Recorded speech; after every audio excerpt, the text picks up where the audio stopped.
निद्रा से जागृति की ओर मोटिवेशनल चैनल में आप सबका स्वागत है।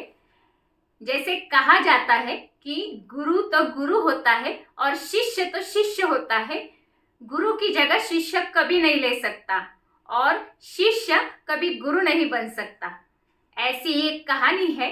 एक नगरी में बड़े ही ऊंचे शस्त्र विद्या सिखाने वाले गुरु थे।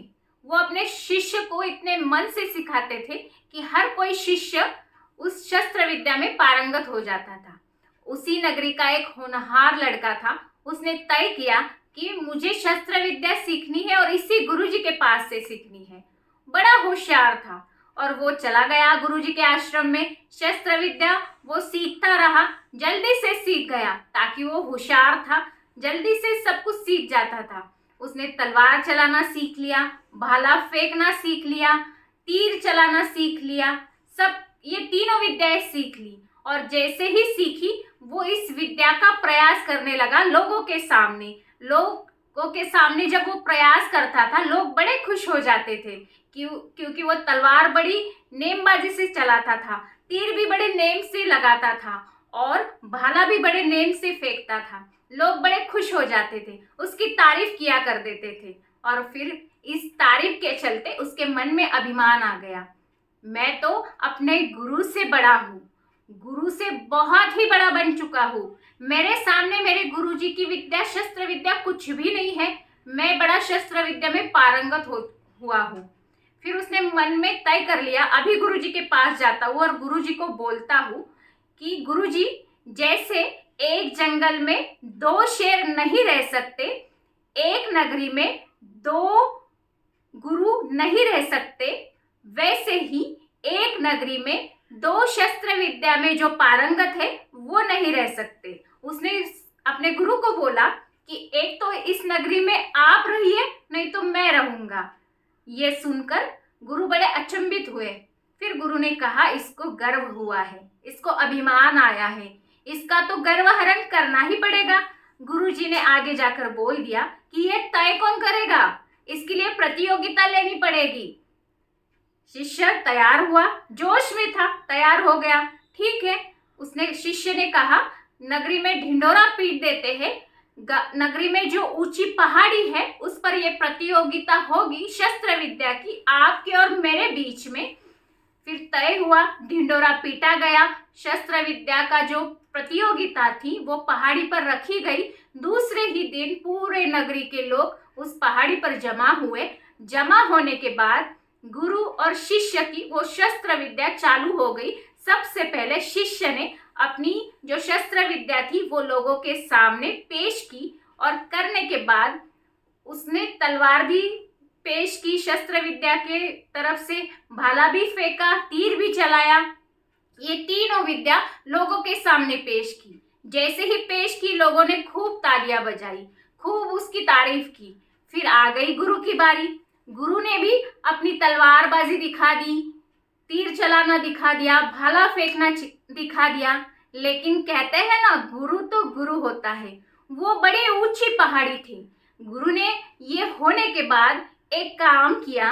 गुरुजी उस पहाड़ी के नीचे खाई में चले गए और दूसरी तरफ भी एक पहाड़ी थी, इधर भी एक पहाड़ी थी, बीच में खाई थी और उसी खाई में एक बड़ी लकड़ी का टुकड़ा डाला गया था ताकि इस खाई से दूसरी खाई की ओर जा सके।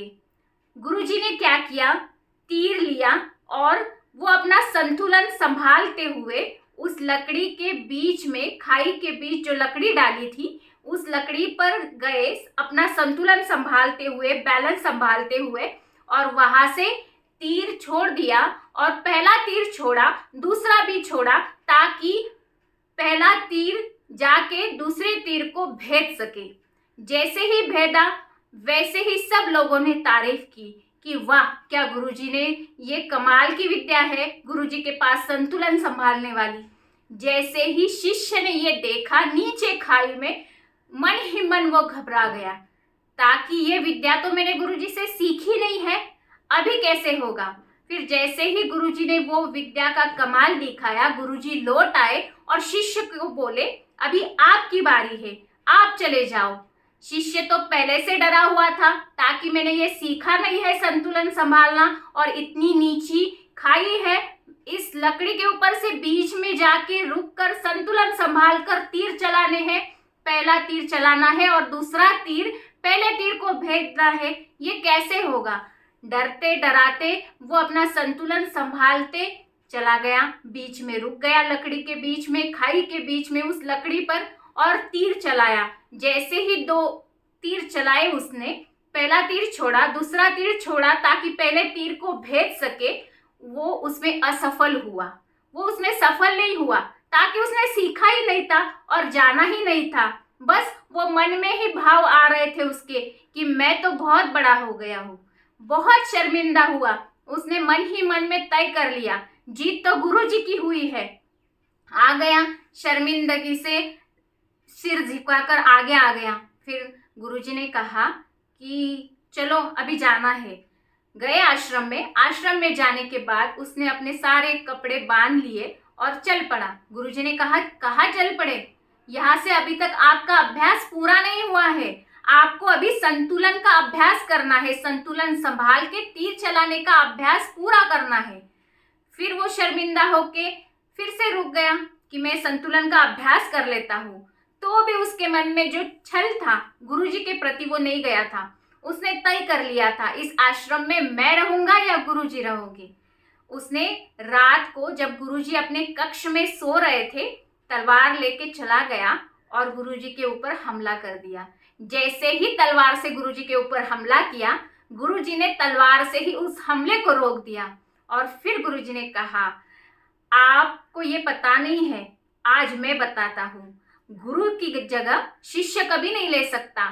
जैसे ही आप मेरे कक्ष में आ रहे थे, आपके पैरों की आहट से मैंने पहचान लिया था कि आप आ रहे हैं और आपके मन में जरूर कुछ है, इसलिए मैं पहले से हमले के लिए तैयार था। इसलिए मैं आपका हमला पहली बार में रोक लिया तलवार से ही। आपके मन में ये भाव मत लाना कि गुरु से बड़ा मैं हुआ हूँ। गुरु तो गुरु होता है और शिष्य शिष्य होता है। शिष्य गुरु कभी नहीं बन सकता। और वो शर्मिंदगी के मारे दूसरी बार फिर से शर्मिंदा हो गया, फिर से हार गया और रोने लगा, गुरुजी से क्षमा मांगने लगा। और फिर गुरुजी ने उसको क्षमा भी कर दी और फिर उसका अभ्यास चालू हुआ। कहने का भाव यही है, अगर हम कोई विद्या सीख रहे हैं तो वो विद्या मेरे पास है, इसलिए उसका कभी भी अभिमान न करना है और अभिमान के चलते किसी को कमी भी नहीं लेखना है, ताकि हर कोई इंसान अपने आप में पूर्ण होता है। हमने ना किसी को कमी लेखना है, हमने सबको बराबर लेके चलने का भाव रखना है। जब बराबर लेके चलेंगे तो ही लोग हमें प्यार से प्यार देंगे।